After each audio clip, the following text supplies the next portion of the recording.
9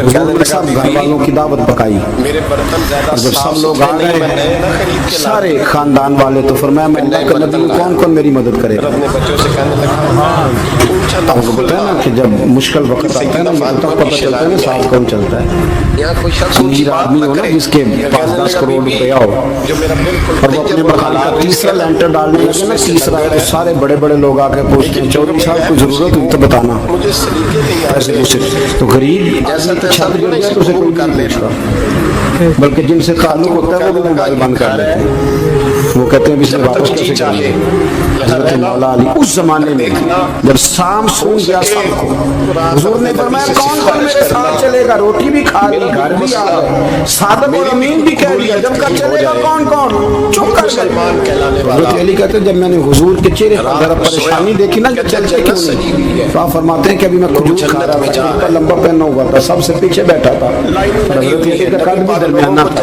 آپ فرماتے ہیں میں اٹھا اور کھجور ابھی میرے منہ میں تھی جھٹپٹ میں نے اسی طرح نکال کر جیب میں ڈال اور میں پنجوں کے بل کھڑا ہو گیا دونوں بابو کھڑے کر کے حضور یہ نہیں بولتے تو نہ بولے انا ناصرو کا یا رسول اللہ انا حافظو کا یا رسول اللہ. حضور آپ جہاں جہاں کہیں گے علی آپ کا مددگار بنے دین کی مدد کرے گا اور اگر آپ تک کوئی آئے گا تو علی آپ کی حفاظت کرے گا. 9 سال کی عمر میں چلے علی دین کی مدد. پھر بدر میں بھی پہلی صف میں احد میں بھی پہلی صف میں خندق میں بھی پہلی صف ایک جنگ میں حضور نے کہا علی تو رہ جاؤ اس دفعہ رہ جاؤ اس کی رو پڑے. حضرت علی دلیر آدمی تھے رو پڑے کہنے لگی حضور آپ مجھے بچوں اور عورتوں کے پاس چھوڑ کے جا رہے ہیں حضور مجھے لے چلے میں میدان کا زندگی ساری گزار دی ساری زندگی گزار دی اپنے زمانے میں آپس کا اختلاف بھی دیکھا ساری زندگی شیر خدا نے دین کو دیکھنے لگا. کل کوفے کی جامع مسجد میں 21 رمضان کو جب حضرت علی کو خنجر لگا نا تو تاریخ میں جملہ محفوظ ہے خنجر لگا نا جب 9 سال کی عمر میں جاری لگائی 9 سال عمر ہو گئی جب خنجر لگا تو کہنے لگا فزت برب الکعبہ مجھے رب کعبہ کی قسم آج کامیاب ہو گیا ہوں. پانی پڑنے سے لیاں رنگا رنگ کڑے اسی پڑیا اس دا جانیے جس دا کل چڑھے کل سے میں آج کامیاب ہو گیا میں کامیاب ہو گیا.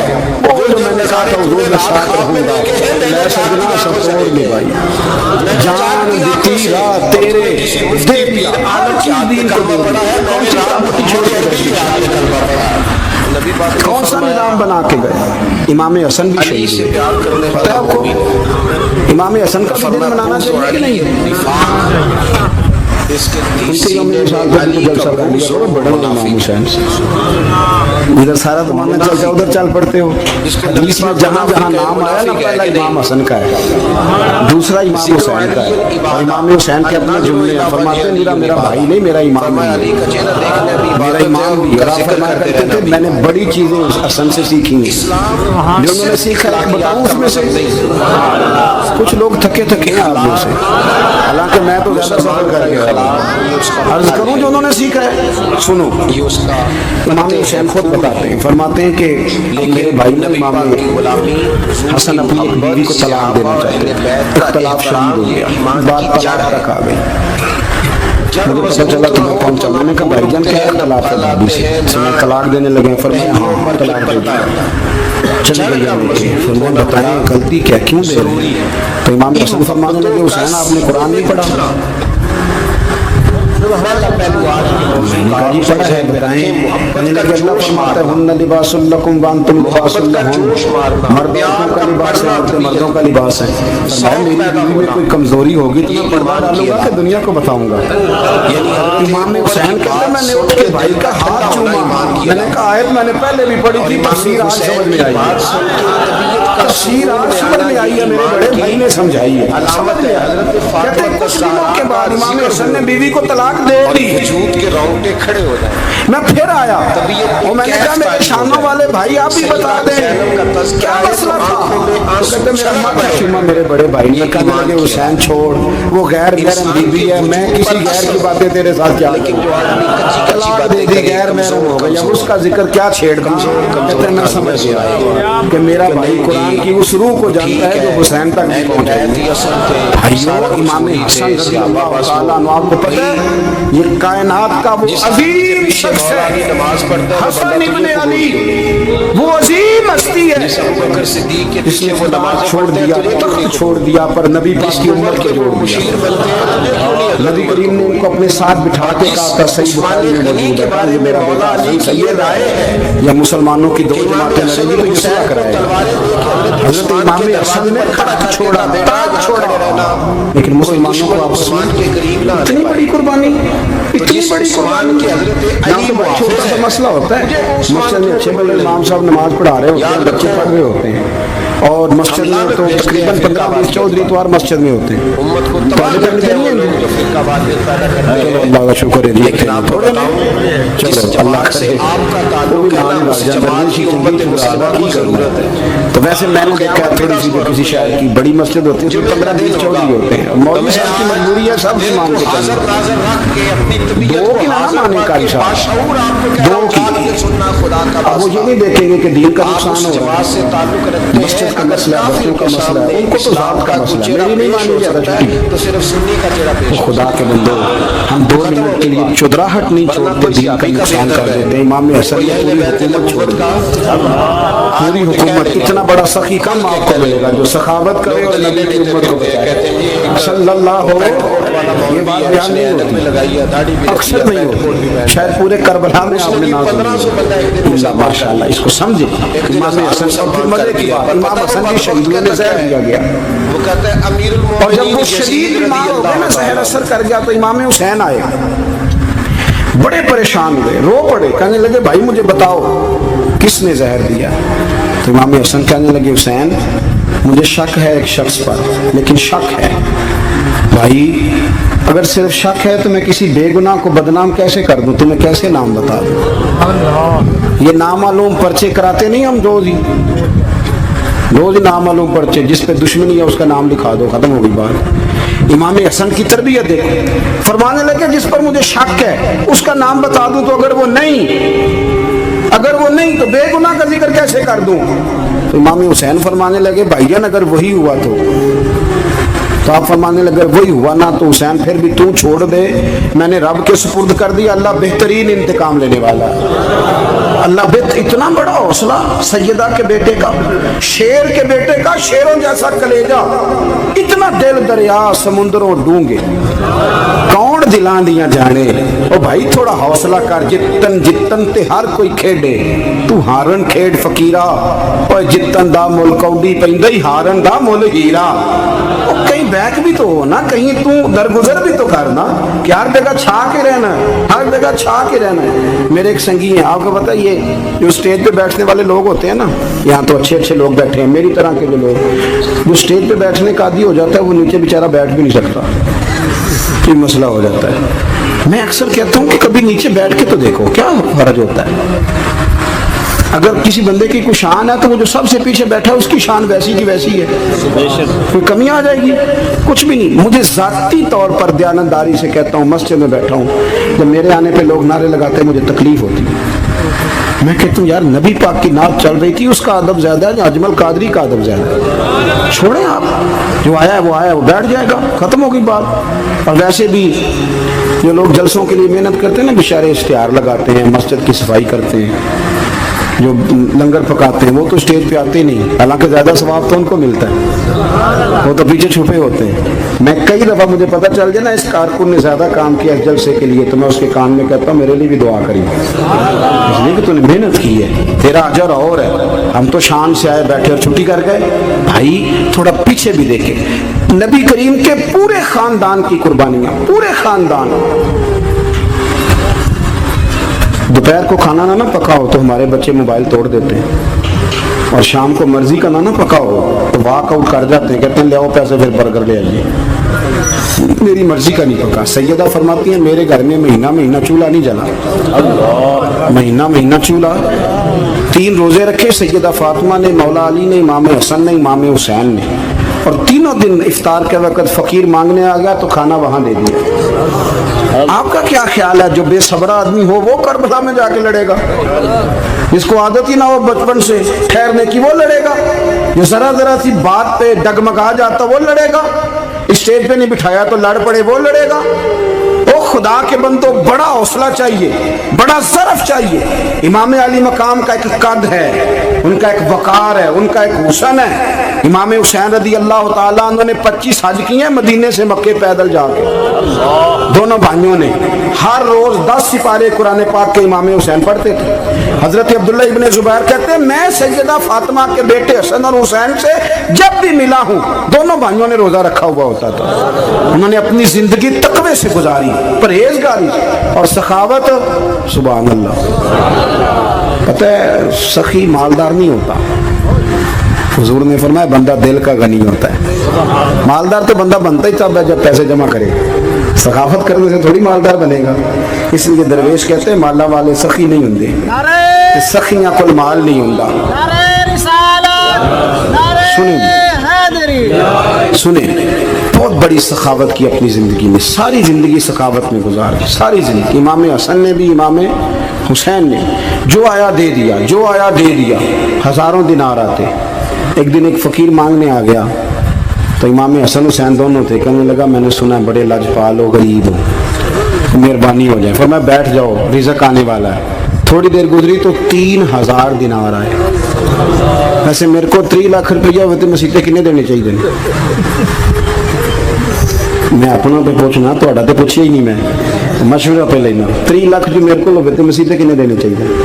تسی ظاہر ہے ان کو دیانتداری والا مشورہ ہی دینا ہے نا، جو نہیں کرنا جو ہی دسنا جی نا۔ کتنا 1000؟ ہاں میں کبھی کبھی پیار سے بات سناتا ہوں۔ ایک سنگی میرے پاس آیا، کہنے لگا سب دعا کرو اللہ میں پیسے دے میں وہ راہ دیا گا۔ میں کہ یا اللہ 10 کروڑ دے، 9.5 کروڑ تیرے راہ دے چھڑے گا۔ وہ بھی ہسی آئی ہے جو میں تسی ہسے ہو نا، آمین نہیں سوا کی، یا چپ کر گیا یا کورن لگ گیا۔ اور میں کہ کرما لیا آمین تیار تینوں تے 50 لاکھ پھر بھی پیا بچدا سی، لیکن اسی دعاواں وچ بھی 9.5 کروڑ دین لی تیار، ناراض نہ ہونا، دعاواں وچ بھی تیار نہیں، مزاج ہی نہیں، طبیعت ہی نہیں۔ سیدہ فاطمہ الزہرا کے پاس 40 اونٹ کھڑے تھے۔ ایک بی بی آئی، وہ کہنے لگی اماں جی یہ جو اونٹ کھڑے ہیں یہ میرے ہیں، اب بتائیں میں اللہ کے رستے میں دوں تو کتنے دوں؟ سیدہ فاطمہ کہنے لگی 1 بکری دے دے۔ وہ کہنے لگی حضور اگر آپ کے پاس 40 ہوتے تو آپ کتنے دیتی؟ سیدہ فرمانے لگی میں سارے کے سارے دے دیتی۔ تیرے لیے مسئلہ اور ہے، میرے لیے فتویٰ اور ہے، سارے دے دے۔ 3000 دینار آئے امام حسن اور حسین کے پاس۔ فقیر بیٹھا ہے، فقیر کہتا ہے میرے دل میں خیال تھا کہ 5-10 دے دیں تو میری موت بن جائے گی، پر مجھے نہیں پتا تھا کہ اتنے سخی گھرانے کے پاس آیا ہوں۔ 5-10 دے دیں تو موت بن گئی۔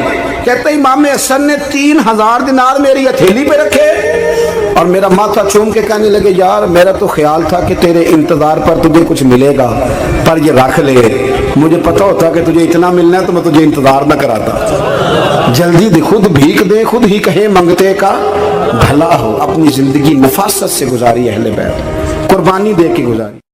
حضرت امام حسین رضی اللہ تعالیٰ عنہ یہ حضور کی اولاد پاک ہیں۔ پیروں کو نہ تھوڑی مٹی لگ گئی،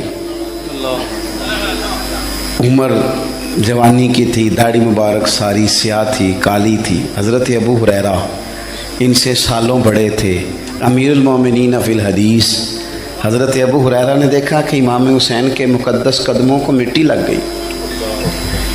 کسی سے بھی کہا جا سکتا تھا ذرا امام صاحب کی توجہ کرانا، یہ ذرا مٹی اتار دینا، لیکن حضرت ابو ہریرہ جھٹ سے اٹھے، اپنی پگڑی کھولی، اس کا پلو لیا اور حضرت امام حسین کے پیروں سے مٹی صاف کرنی شروع کر دی۔ کیوں کہ اہل فضل ہی کسی کی فضیلت کو جان سکتا، عزت والا ہی کسی کو عزت دیتا ہے، جس کے پاس وقار ہو۔ او میرے سنگیوں، لوگوں کی باتوں میں نہ آنا، یہ تمہیں الجھا دیں گے، یہ تمہیں تفریق میں ڈال دیں گے، یہ انتشار برپا کریں گے۔ یہ وہ حسین جماعت ہے جو حضور کے سامنے بیٹھا کرتی تھی۔ ان سے پیار کرنا، ان سے محبت کرنا۔ آپ کبھی ترمذی کی ایک حدیث پڑھیں تو مر جانے کو جی کرتا ہے۔ حضور نے فرمایا تھا میرے صحابہ کے بارے میں اللہ سے ڈرنا، میرے بعد انہیں اپنی زبانوں کا نشانہ نہ بنانا۔ کاش کوئی ان جملوں کا درد سمجھ سکے۔ فرمایا رب سے ڈرنا، اور کریم فرمانے لگے جس نے ان سے محبت کی میری محبت کی وجہ سے محبت کی۔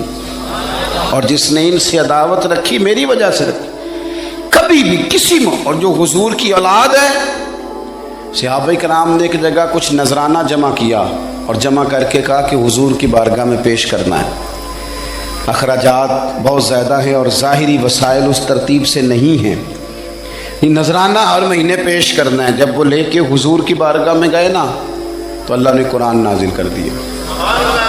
فرمایا محبوب ان سے کہہ دو لا اسألکم علیہ اجرا، میں تبلیغ دین پر تم سے کوئی اجر نہیں مانگتا، الا المودۃ فی القربى، بس میرے قریبیوں سے پیار کرتے رہنا، میرے قریبیوں سے محبت کرنا، پیار کرنا قریبیوں سے.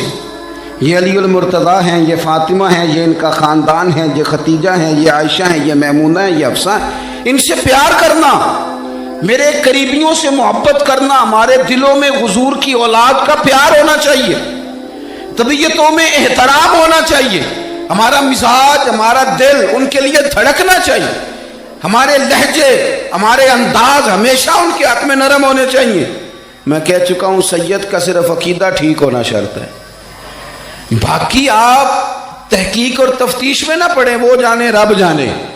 آپ کوشش فرمائیں ہماری اولادیں، ہم خود اور اہل فضل کا ادب کبھی نہ چھوڑیں. دوسری بات آپ سے یہ عرض کرنی ہے، اس کو اچھی طرح سمجھ لیں کہ قومیں اپنے اسلاف سے بڑی ہوتی ہیں. ہمیشہ بڑا ہم ہوتا ہی وہ ہے جس کا کوئی بڑا ہوتا ہے، جس کا کوئی بڑا نہیں ہوتا وہ کبھی بھی بڑا. یہ کچھ عرصے سے ٹرینڈ چلا ہے، اگرچہ یہ درست نہیں ہے. آپ کسی سنار کی دکان پہ جائیں تو اس نے اپنے پیچھے نا اپنے والد صاحب کی اور دادا کی فوٹو لگائی ہوتی ہے. حکیم کی دکان پہ چلے جائیں، کپڑے والی دکان پہ چلے جائیں تو اس نے پیچھے اپنے دادا کی، والد کی فوٹو لگائی ہوتی ہے. اگرچہ یہ درست نہیں، تصویریں نہیں لگانی چاہیے. تصویریں ان کے کیا، پیروں کی بھی نہیں لگانی چاہیے. جہاں تصویر ہوتی ہے وہاں نماز کیسے پڑھی جائے گی؟ فرشتہ رحمت کا نہیں آئے گا. یہ تو اب ایک ضرورت بن گئی. تو اب ضرورت کیا، اب تو خیر نفسیاتی مسئلہ بن گیا ہمارا. یہ نفسیاتی مسئلہ ہے. یعنی سلام بعد میں فوٹو پہلے، یعنی سیانے سیانے لوگ. اور یہ ہمیں ایسے کھیل تماشے میں لگایا گیا ہے کہ میں ڈھیر سارے لوگوں پر غور کرتا ہوں، پھر ان کے لیے دعا کرتا ہوں کہ یا اللہ ان کی مدد فرما. یعنی اس طرح کی حالت ہے کہ وہ زندہ ہی موبائل کے اندر ہیں، ہر چیز ہی. مجھ سے ایک دفعہ ایک صاحب نے پوچھا مولوی آج کل بڑے لڑ رہے ہیں. میں نے کہا وہ 4-5 ہے جن کو آپ ٹی وی موبائل پہ دیکھتے ہیں، آپ میرے ساتھ آئیں، میں آپ کو 20 اور سینکڑوں شیخ الحدیث بتاتا ہوں جو سکون سے بیٹھ کر رسول اللہ کا دین پڑھا رہے ہیں. تو آپ مسئلہ صرف یہ ہے کہ ہم نے کل زندگی وہ سمجھ لی ہے جو موبائل کے اندر ہے. بہرحال وہ تصویر لگائی ہوتی ہے سنار نے بھی اور حکیم نے بھی اور ڈاکٹر نے بھی اور بہت سارے لوگوں نے کہ جناب اب یہ جو تصویر لگاتے ہیں تو اس کے پیچھے پوری حکمت ہوتی ہے. آپ ان سے پوچھتے ہیں یہ فوٹو کیوں لگائی ہے تو وہ کہتے ہیں ہم یہ بتانا چاہتے ہیں کہ یہ کام آج نہیں ہم نے شروع کیا، ہمارا شجرہ پرانا ہے، ہمارے باپ دادا سارے یہی کام کرتے تھے، ہمارا خاندانی ورثہ ہے. وہ ثابت یہ کرنا چاہتے ہیں کہ ہم پیچھے سے ہمارا ایک سلسلہ آ رہا ہے. ساری دنیا اپنے اکابرین کو، اسلاف کو، بڑوں کو ان کے زور پر بڑا ہونا چاہتی ہے. یہاں کچھ لوگ ایسے آئے ہیں جن کے نزدیک معاذ اللہ صحابہ ہی ٹھیک نہیں تھے، اہل بیت ہی ٹھیک نہیں تھے. آپ اپنی سند کیسے مضبوط کریں گے؟ اگر وہ اولین جو حضور کے سامنے بیٹھتے تھے وہی ٹھیک نہیں تھے تو پھر ان سے ہو کے جو دین آگے آیا اس کو تم کیسے ٹھیک مانو؟ ساری چیزوں کو مشکوک کرنا چاہتے ہیں. ہمارے بزرگوں نے، امام بخاری نے، امام مسلم نے محنت کر کے حدیثیں تلاش کی، اصول بیان کیے کہ یہ حدیث صحیح ہے، متواتر ہے، حسن ہے، ضعیف ہے، کیا ہے، اس کے اصول اور قاعدے بیان کیے. اور جب انہوں نے خود پوری تحقیق کی، آپ تھوڑی سی، آپ مشکل بات نہیں کر رہا، تھوڑی سی آپ غور کریں گے، انہوں نے سینکڑوں میل کا سفر کیا، گھوڑوں پہ، پیدل، اونٹوں پہ، ریسرچ کر کے بتایا کہ یہ حدیث بالکل درست ہے، اپنی سند کے اعتبار سے، متن کے اعتبار سے یہ متواتر درجے کی ہے. انہوں نے پوری ریسرچ کی. پھر غور کریں کیا کہہ رہا ہوں، جب پوری تحقیق کر لی تھی تو پھر انہیں کہنا چاہیے تھا نا یہ نبی پاک نے فرمایا ہے، کہنا چاہیے تھا نا کہ یہ حضور نے فرمایا، ہماری تحقیق ہے، حدیث درست ہے. لیکن کسی نے بھی ڈائریکٹ نہیں کہا.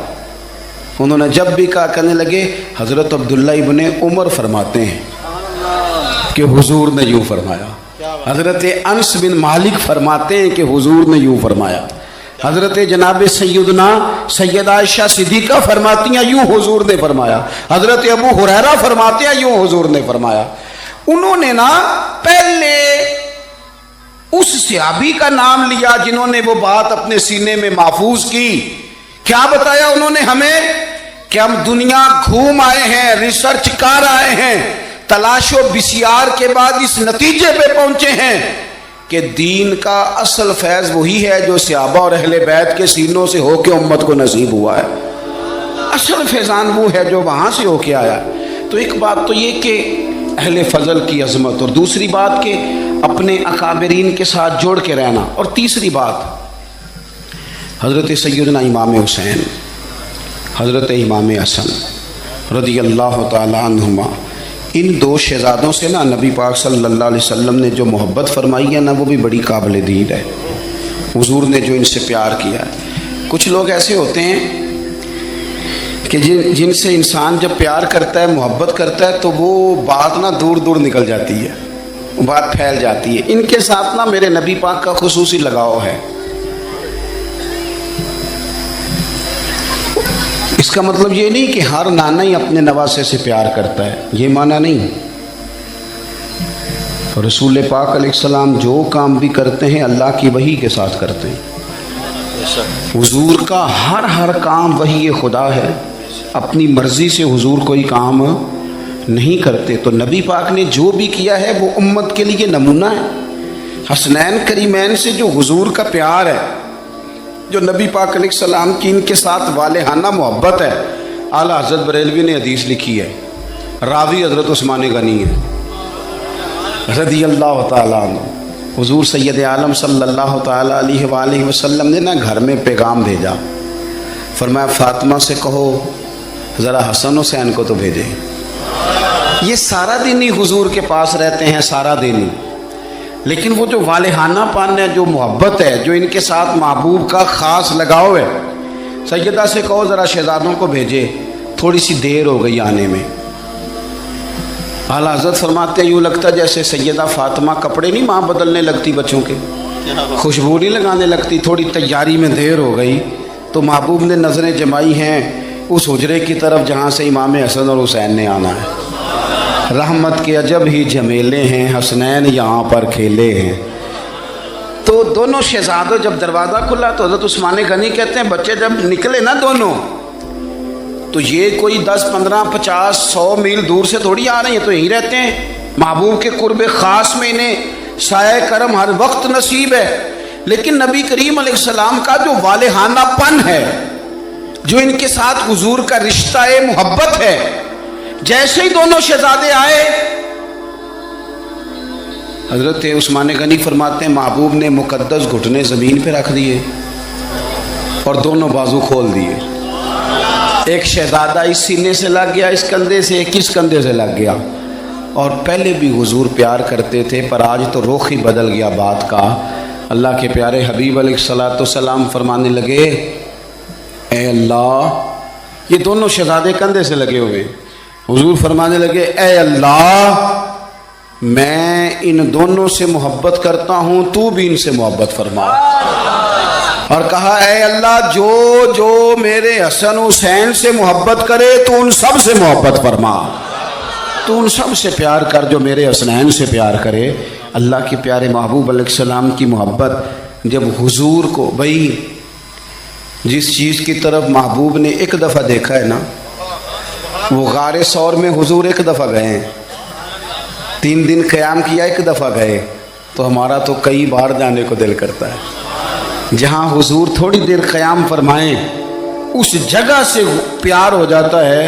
اور جن شہزادوں سے حضور اس والہانہ انداز میں پیار کریں, ان کی محبت, ان کا پیار ہمارے دلوں میں ہونا چاہیے. اور کچھ نہ ہمارے جذبات ہونے چاہیے, کچھ ہمارے جذبات میں والہانہ پن ہونا چاہیے ان شہزادوں کے لیے.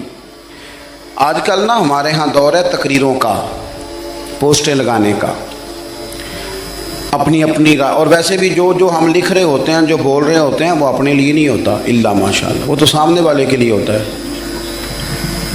تو حضرت مجدد الفسانی رحمۃ اللہ علیہ کے حالات پہ ایک سیرت نگار نے لکھا ہے کہ آپ نے ایک شخص کو نا اپنے سلسلہ نقشبندیہ میں اجازت دی کہ اب آپ بھی آگے اللہ اللہ بتائیں، تربیت کریں، یہی طریقہ ہوتا تھا. تو ان کو خلافت دے دی، اب وہ سلسلہ طریقت میں آگے اشاعت سلسلہ کا کام کریں گے. کچھ عرصے کے بعد وہ خلیفہ صاحب نے حضرت شیخ کو خط لکھا تو کہنے لگے حضور آپ نے فقیر کو اجازت دی تھی، اب میں تقریر بھی کرتا ہوں، تدریس بھی کرتا ہوں، تصنیف بھی کرتا ہوں. تو حضرت فرمانے لگے آپ بہت اچھے کام کر رہے ہیں، رب آپ کو برکت دے، پر یہ سارا کچھ تو آپ لوگوں کی اصلاح کے لیے کر رہے ہیں، کچھ اپنے لیے بھی کرتے ہیں. رات کو تہجد میں اٹھ جاتے ہیں، کچھ اللہ کے حضور رونا نصیب ہو جاتا ہے، کچھ آپ کو درود و سلام کی کیفیات نصیب ہوتی ہیں. یہ تو جو کچھ ہے الحمدللہ بہت اچھا ہے، قابل تعریف ہے، پر یہ تو آپ خدمت دین کا کام کر رہے ہیں نا لوگوں کی، آپ اپنے لیے کیا کر رہے ہیں؟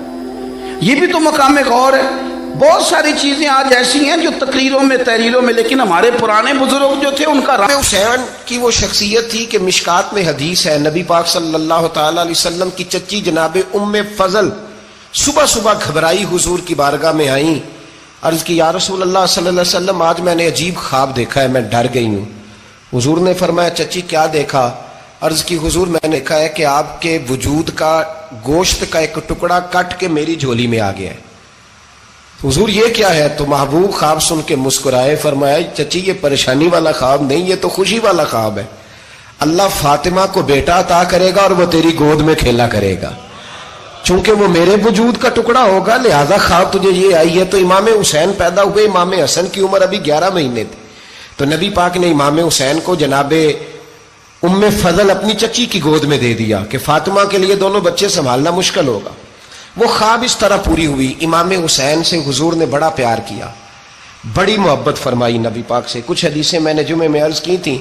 حضرت ابو ہریرہ رضی اللہ تعالیٰ عنہ کہتے ہیں یہ واحد بچہ تھا حضور کے گھرانے کا کہ میں نے دیکھا کہ نبی پاک صلی اللہ علیہ وسلم بیٹھے تھے تو یہ حضور سے کہہ رہے ہیں، نبی پاک سے کہ نانا جی اٹھ کے کھڑے ہو. کہتے ہیں حضور کھڑے ہو گئے تو کہنے لگے میں نے آپ کے برابر جانا ہے. بچے جو مرضی ضد کر لیتے ہیں نا. قد چھوٹا تھا، عمر 7.5 سال تھی. کہنے لگے نانا میں نے برابر جانا ہے. تو نبی پاک صلی اللہ علیہ وسلم نے ہاتھ پکڑ لیے، فرمایا چل پھر ہو جا برابر. تو حضرت ابو ہریرہ کہتے ہیں انہوں نے حضور نے ہاتھ پکڑے، اوپر کھینچا تو امام حسین نے پہلے اپنے پیر حضور کے گھٹنوں پہ رکھے، پھر نبی پاک کے سینے پہ رکھے، اور جب ان کا قد سر تھوڑا سا حضور سے اونچا ہو گیا تو محبوب فرمانے لگے چل بس کر، تو نے تو کہا تھا آپ کے برابر ہونا، تو اوپر نکل گیا ہے، چل بس کر. فرماتے پھر امام حسین نے زبان باہر نکالی تو محبوب ان کی زبان چوسنے لگے، پھر ساتھ لٹا لیا اور انہیں سونگنے لگے. تو میں نے عرض کی حضور آپ حسین کو سونگتے کیوں ہیں؟ تو فرمایا ابو ہریرہ مجھے حسین کے وجود سے جنت کی خوشبو آتی ہے، مجھے حسین کے وجود سے جنت کی. ایک دن حضور گزر رہے تھے، اصل اس طرح تھا کہ یہ نبی پاک کا حجرہ تھا. جن لوگوں کو اللہ نے مدینے کی زیارت کرائی ہے وہ جان سکتے ہیں نبی پاک کا حجرہ تھا. تو حضور کے حجرے کی اس جانب یعنی مسجد کی جو بالکل سیدھ ہے اس کی بیک میں سیدہ فاطمہ رہتی. تو حضور اکثر نہ نماز کے لیے جب نکلتے تو حضرت فاطمہ کے حجرے کے پاس سے ہو کر دوبارہ محراب میں جاتے. محبوب حجرے کے پاس سے گزرے تو امام حسین رو رہے تھے، تو حضرت فاطمہ نے کسی بات میں جھڑک دیا تو امام حسین رونے لگے. تو نبی پاک نماز کے لیے گئے تو واپس لوٹ آئے اور واپس تشریف لا کے کہا فاطمہ حسین کو کیا ہوا؟ عرض کی یا رسول اللہ تنگ کر رہے تھے میں نے ڈانٹ دیا ہے. کیا خوبصورت جملے ہیں حدیث پاک میں. سرکار نے فرمایا فاطمہ اس کو حسین کو نہ رونے نہ دیا کر، یہ جب روتا ہے نا تو میرے دل کو تکلیف ہوتی ہے. تو بی بی صاحبہ کہتی ہیں یہ حکم آیا نبی پاک کا میرے نام، پھر میں نے ڈانٹنا چھوڑ دیا. یہ ان کے فضائل تھے کم، ان کی تربیت خود نبی پاک نے فرمائی، خود ڈیوٹی. میں کسی منطق کا میں اب تو اللہ تعالیٰ معاف کرے، پہلے ہم لوگوں کو کہتے تھے فلانی مجلس میں نہ جانا فلانی، اب تو مصیبت بن گئی ہے، جانے کی ضرورت نہیں، ہر شے موبائل میں آ گئی. مجھے بھیجتے ہیں کہتے ہیں حضرت صاحب یہ ذرا سننا، یہ ذرا سننا. کل کراچی سے کچھ مہمان